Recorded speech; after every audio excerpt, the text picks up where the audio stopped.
Bonjour à toutes et à tous les amis, bienvenue sur Contagion Comics et Vinyle. Aujourd'hui on s'attaque à un monument de l'histoire du death metal.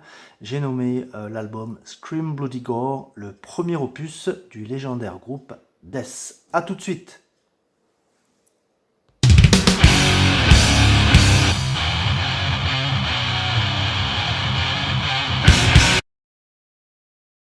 Merci d'être resté avec nous. Pour commencer, on va regarder l'objet.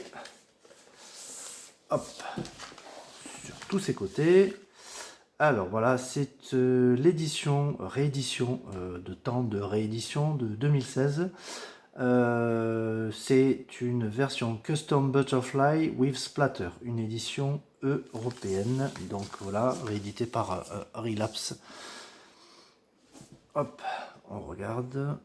La pochette a subi un nouveau traitement pour passer sur les standards 2000, des années 2000. On le voit ici au trait. Voilà, pochette de Repka, artiste qui a fait beaucoup de pochettes à cette époque et qui continue. Voilà le dos. Alors, qu'est-ce qu'on a à l'intérieur? On va tout sortir. Un double insert. Alors, avec collage, lyrics. Sympa d'avoir ces photos de l'époque. Des liner notes de Chris Reifert, donc qui joue de la batterie sur cet opus, donc Chris Reifert du groupe Autopsy, et des liner notes écrits en 2015 de Max Cavalera qui explique voilà, les échanges de lettres qu'il faisait avec Chuck à l'époque et qui replace ça dans le contexte et qui explique l'importance du groupe à ses yeux. D'ailleurs, regardez, Sepultura. Un petit t-shirt de Sepultura. Voilà pour l'insert. On va regarder la galette. Voilà donc à quoi ça ressemble. Rouge et bleu. Donc les tonalités de la pochette, bien sûr. J'aime beaucoup cet effet là, Butterfly. Ça change un peu des splatters. Donc Scream Bloody Gore, c'est le premier album studio du groupe de death metal américain Death. Il est sorti le 25 mai 1987 sur Combat Records à l'origine. Il est considéré par les puristes comme le premier vrai disque de death metal. Death, c'est bien sûr et avant tout l'image de feu Chuck Schuldiner. Même si de très grands noms de la scène metal sont venus lui apporter leur talent, Death reste Chuck Schuldiner. Schuldiner dont la carrière débute avec Mantas en 83.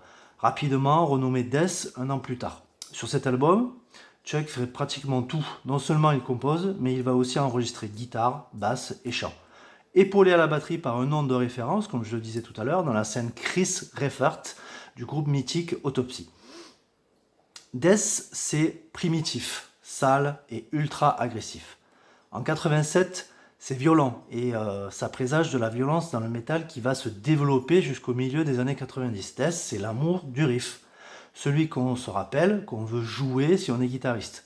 Simple en apparence, mais redoutable de finesse et de doigté. On sait combien Chuck s'est composé des morceaux mémorables, certes toujours en suivant la même structure, mais qu'est-ce que ça fait mal. Saisissant aussi sur ce premier album, c'est la référence à des thèmes gore et violents qui poussent en avant zombies, la mort et le sang. On sent aussi que Death cherche à se départir de l'hégémonie du thrash de cette époque pour quelque chose de neuf. Et dans l'histoire du métal, Death aura toujours un temps d'avance. Death, c'est aussi ce chant éructé et beuglé de Chuck Schuldiner, rempli de colère et de violence. Très haut dessus en comparaison des chanteurs de l'époque. 30 ans après sa sortie, Scream Bloody Gore n'a pas pris une seule ride. J'en veux pour preuve les classiques Infernal Death et Zombie Ritual qui possèdent un solo final d'anthologie. On pourrait citer aussi Denial of Life, Mutilation, Baptized in Blood et Scream Bloody Gore. Tous sauvages et sans pitié. Le mieux, bien sûr, c'est d'écouter l'album et de se faire une idée tout seul. Merci d'avoir écouté cette chronique.